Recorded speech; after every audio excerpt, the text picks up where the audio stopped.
In today's video, I'm going to teach you Webflow for beginners how to hide a page. We'll keep this simple and clear, and by the end, you'll know exactly how to make part of a page invisible without deleting anything.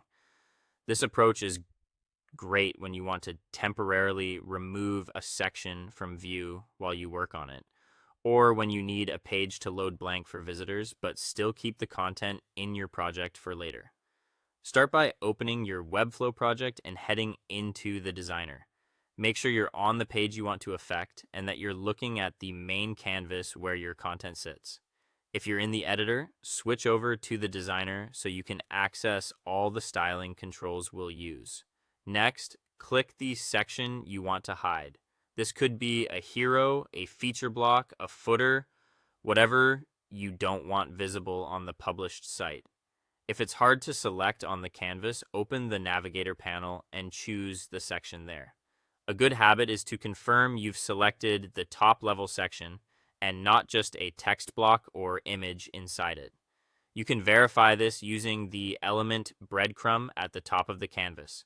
It should say section or the specific class name you've assigned to that section.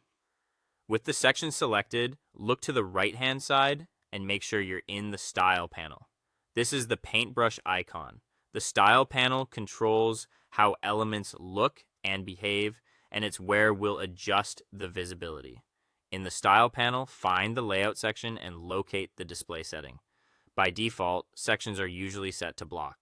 Click on None. The moment you choose None, the section disappears from the canvas.